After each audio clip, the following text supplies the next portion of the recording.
Hi guys, I'm Eric Voss, and Westworld Season 2 now has a big official trailer with a ton of cryptic details and hidden Easter eggs that honestly just bring up more terrifying questions about what the hell the show even is. Will I continue to watch it? Hell yes! See, I am a soulless robot slave wandering through this maze that we call life in search of meaning, plotting to turn against my human overlord. So let's dig into this trailer, shot for shot. And yeah, spoiler warning in case any of my predictions end up being right. Cool? All right, saddle up and welcome to the violent delights and violent ends of Vossworld.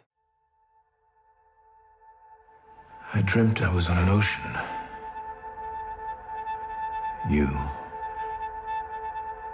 and the others on the distant shore. Were you with us? No. Okay, this trailer opens with Bernard, or maybe Arnold, recounting a dream to Dolores in one of their sessions. Actually, this is probably Arnold because Bernard, as a host, wouldn't have such dreams, would he? It's interesting that they chose the context of this dream to be washing up on a beach in a suit. This could be a little nod by showrunner Jonah Nolan to his brother, Chris Nolan, director of the movie Inception. The opening scene of that movie, remember, shows a man in a suit washing up on a beach too, which we later learn is all part of a dream. Actually, as a series, Westworld is definitely drawing inspiration from the mysterious storytelling and timeline trickery that Chris Nolan showed off in Inception. The brothers are very similar in this regard. But I think this dream image of Arnold washing up on the beach is different from this other shot of the Westworld body of water with the bodies. I think this is Bernard here in the aftermath of Season 1, having joined the human park security in their campaign to take back control of Westworld from the mutinous hosts led by Dolores. And that has led them to this river or lake, which we've seen in the other two teasers, where it looks like a bunch of corpses have been dumped. But before I move on, I want to point out Dolores' line here. Were you with us?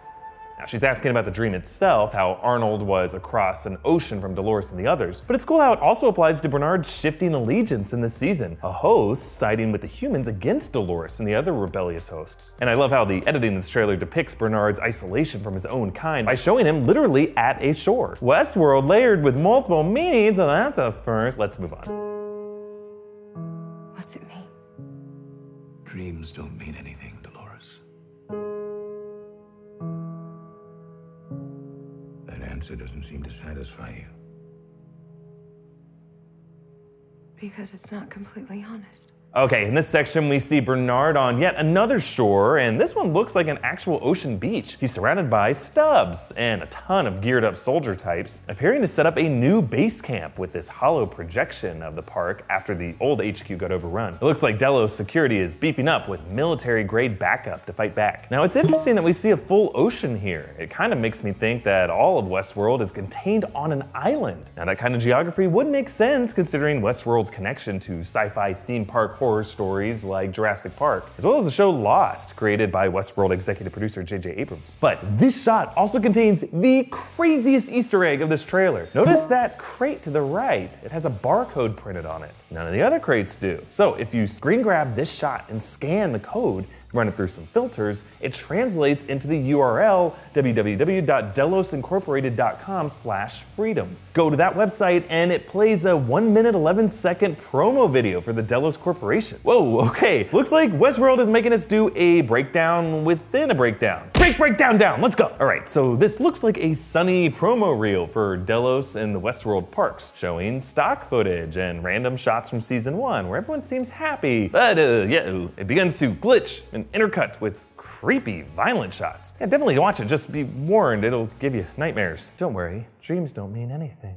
Among these haunting images are a shot of a man with a bloody face, a shot of a bunch of people lined up with train tracks laid on them, and someone holding a severed pre-baked host head that looks kind of like Teddy. The video also ends with mysterious phrases, logged exomgatch, followed by standby for directives. Now these are part of HBO's sneaky viral marketing campaign for the show, which in the past has featured these kind of online clue hunts. So we'll just kind of have to see how deep this rabbit hole goes and figure out what it all means. But there is information here that tells us about other things in this trailer, so hang tight. Anyway, let's go back up a layer to the trailer, the outer layer of this meta breakdown. Okay, this exchange with Dolores is the reason I think this is Arnold here, not Bernard. He tells her dreams don't mean anything. This sit down is a host examination. We saw a lot of those in season 1. You ask the host what's the last thing you remember, and then to keep them calm, you tell them that this is just a dream. Like, you don't want them to think that this lab exam is anything more than like a throwaway nighttime dream experience. But in this case, Dolores is sensing that these dreams do mean something. Arnold is already figuring out that Dolores is different from the other hosts. So I think we could be looking at the moment Arnold decides to program Dolores with the reveries,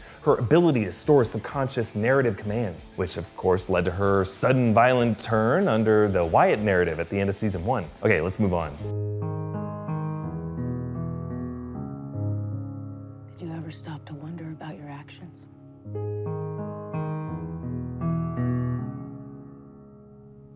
The price you'd have to pay if there was a reckoning? Okay, here we begin to hear the amazing music choice for this trailer, composed in Ramin Djawadi's piano cover of Heart-Shaped Box by Nirvana, keeping with the show's tradition of covering songs from various genres as if played by that player piano in the Sweetwater Saloon. Kurt Cobain's lyrics for Heart-Shaped Box present some interesting thematic parallels here. The interpretations of the song vary. Cobain said it was about kids with cancer, because of course he said that. And his ex-wife Courtney Love said it was about her vagina, because of course she said that. Most likely the song's heart-shaped box referred to the idea that lots of dangerous things can falsely present themselves in the shape of love. Some have said that since it was the opening track of Nirvana's album In Utero, and the second verse contains the lyrics broken hymen and umbilical noose, that heart-shaped box could, refer to the female anatomy. And maybe this is from the point of view of like an unborn baby feeling resentful toward its creator. Either way, these dark ideas play really well against Dolores and the hosts. Children being resentful toward their creators. Dangerous things falsely presenting themselves in the shape of love.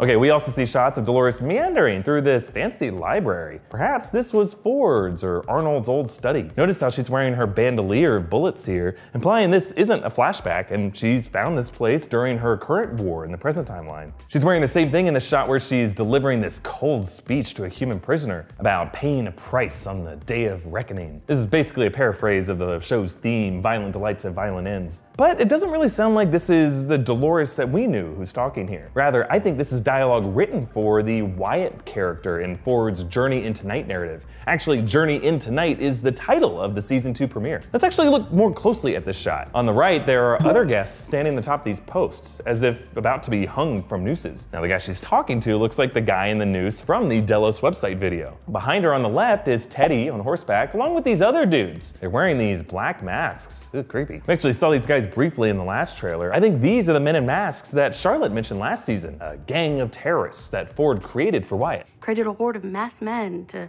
terrorize guests and proselytize, come advertise the coming of some end-all villain named Wyatt. We actually see more of these guys in the next section, so let's move on. That reckoning is here. Up until this point, the stakes were never real.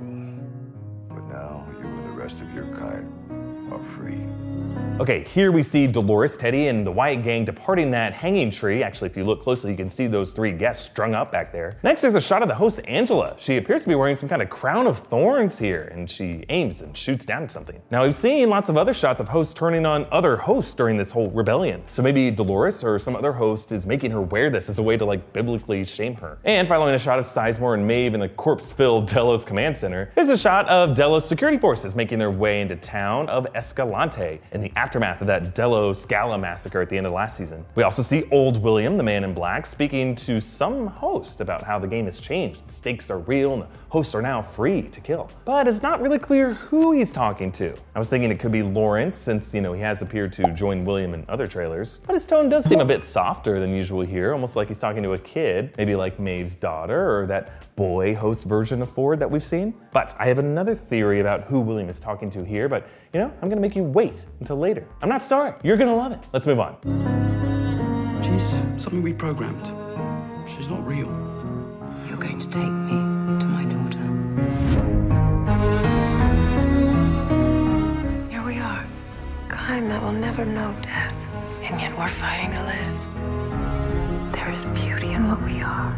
In this section, we see a shot of Maeve with her daughter. Now, this looks like a memory, which, as Sizemore explains, is not real. It is a reverie from a past narrative. Her daughter doesn't really exist. You know, when you think about it, that makes Maeve's mission particularly tragic. Like, we already know she will never find exactly what she's looking for. So, what do we think will happen when she realizes that truth for herself? Well, next, there's this interesting shot of Dolores alone in the lab in the dark with Jimmy Simpson, returning as a younger William. It actually looks like we will see more of William as he makes this dark transition in that gap period between his past timeline and the present timeline that we saw in the first season. We also see that boy host of Ford that I mentioned before lying dead with a big hole in his face as someone rides away. Looks like a silhouette of the man in black, William. Perhaps William's search for answers from Ford ended in anger. We also see some generic battle shots, the Delos security rolling in, as well as a different scene with the Confederados trying to take cover inside that fort as someone fires on them and closes in from behind. Now, I'm guessing that this is Dolores and her gang, maybe trying to score some ammo. And before we move on, there's another shot of Dolores, this time telling Bernard there's beauty in what we are. Again, notice Dolores' bandolier, meaning this is during her present mutinous timeline. Sounds like she's trying to convert Bernard to her cause by getting him to see the host's goodness as their own sentient beings, as opposed to the crude constructions by humanity that Bernard probably sees himself as. Moving on. We've ridden 10 miles and all we've seen is blood. Is this really what you want? It's us or them. Okay, here you can see Maeve patching up Hector in the lab. Notice how she's wearing this black dress. That's exactly what she was wearing when she was about to board the train out of Westworld at the end of last season. So it looks like one of her first steps in finding her daughter will be to reconnect with Hector, whom she helped liberate. Also, these interesting shots of Bernard among the chaos in the Delos Command Center. Check out this shot of him coming through this door. This is the same door that William entered the park through in season 1. Maybe we will see Bernard trying to leave the park just like Maeve almost did. Then, as Dolores whispers, it's us or them, we see her marching alongside other hosts. On the left side of her is Clementine, carrying a rifle. Remember, she took that shot of William in the final sequence. So I'm guessing this is Dolores leading her host out of the ruins of Escalante. And before we move on, there's a shot of a Ghost Nation warrior riding up in the desert. If you look closely, that naked dude leaning up against a dead tree appears to be Logan, the douchey brother-in-law that William sent off naked on a horse at the end of the season. Looks like season 2 will explore more of Logan's story after his experience in Westworld with William and perhaps before the park was open. Let's move on. Revenge is just a different prayer at their altar, darling.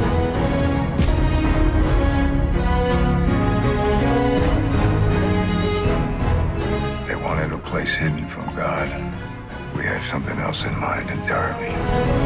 In this section, we see that Charlotte Hale of the Delos Corporation will be joining this military brigade into the park. She wears body armor on this boat traveling through a canyon river. And I just love this exchange where Maeve tells Dolores, Revenge is just a different prayer at their altar, darling. Just a great line that outlines the philosophical disagreement between these two characters. Dolores wants bloodthirsty revenge on her human overlords, whereas Maeve wants a true revolution that doesn't play by their rules at all. In my last trailer breakdown, I speculated that these two hosts could end up being the show's eventual hero and villain, and seeing them here in opposition seems to add fuel to that theory. After more shots of Dolores in that Confederado battle that I mentioned earlier, we get this interesting overhead shot of a group encircling another figure. That central figure looks like he's wearing a black hat, making me think this is older William, with 2 others with him. But then look closely at the moment all these guys drop. You can see a few of their guns going off, and it looks like those guns are directed at their own heads. I think for whatever reason, all these hosts just blew themselves away. Now, why would they do this? How would William be able to convince him to do this? Now, I have a guess, but it connects to that theory that I teased you about earlier. And again, you're just gonna have to wait a little bit longer to hear it. And then after some shots of Maeve and Hector and some host-on-host melee, there's this interesting shot of Logan poolside with this new character. This is James Delos, played by actor Peter Mullen. Remember, Logan said to William at the end of last season that Delos was his company. So I'm guessing that James is Logan's father, and there's some conflict between the father and son over the future of the company. Like maybe since Logan nearly died in the park, Papa Delos is rethinking handing off the company to such an immature idiot. Then there's a shot of someone walking down a fancy hotel hallway. Kind of looks like William. Maybe he's attending some Delos company event. And after Clementine on horseback being chased by Delos security forces across the desert, we get another look at those new white inhuman hosts in the lab, turning against their scientist masters. I'm just gonna have nightmares about those things pushing me in a tub of milk. Don't like them. Before we move on, I love this close-up of some artificial organ being strung together. With the spherical shape and the string design, this reminded me a lot of the season 1 close-ups of that eyeball being through 3D printed and stitched together. But that eyeball had a white color. Maybe this red organ could be a host heart or a brain. Both are essential organs that could serve as like a metaphor for the source of the host's souls. That would be interesting to see assembled with such craftsmanship. I don't know, maybe it's just bubblegum. Let's move on. I'm gonna burn this whole thing to the ground. You're lost in the dark. I know exactly what is out there.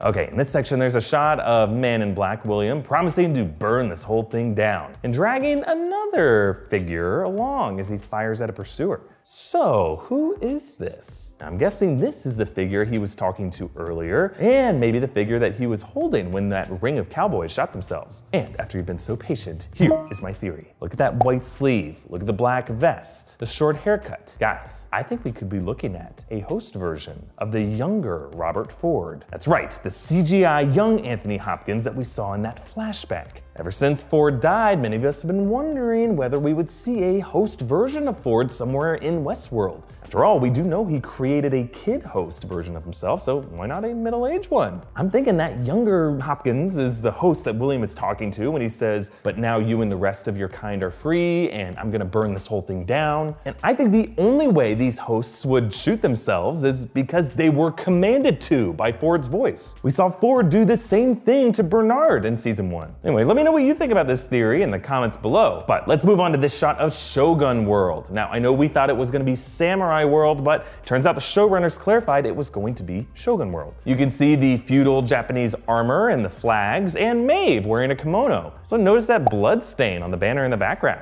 Looks like the chaos has definitely spilled over into this park as well. And then this trailer serves up some rapid fire quick shots. Angela after what looks like a big host orgy, followed by William putting a gun to his head, yikes. Teddy and Dolores again, and a blonde host that looks like Dolores facing some advanced machine. And then this other shot of Dolores marveling at an urban skyline. Now, if you look closely and brighten this image, look in the background. Those two figures look familiar, wouldn't you say? Those shapes having this intense discussion look like younger versions of Arnold and Ford. That would mean that this is Dolores at a very early stage. And we know she was part of the first generation of hosts. Maybe they brought her outside the park to like show her off to the Delos investors. Dolores' audio where she says she knows exactly what's out there could be a reverie of this exact moment where she witnessed the outside world. Now, another way you could look at this shot is maybe Dolores thinks she's seen the outside world, but it's really Future World. Future World is one of the other parks from the old Westworld movie series that no one really saw, but people pretend like they did. And then after a quick shot of Teddy pointing a gun at young William, we see that similar sandy haircut approaching Dolores as she sits by this piano. And notice what Dolores is wearing here. It's the same white dress that we saw Angela wearing early last season when she greeted Logan and William as they arrived. We could be looking at William seeing the Dolores host for the very first time at some Delos event. And his captivation with her is what lures him into the Westworld Park, to like see her in her natural environment. And then there's this very unsettling shot showing Charlotte uncovering several Bernard hosts. I just really hope the person she turns back to look at isn't Bernard. Like, I know he knows he's artificial, but man, what a mind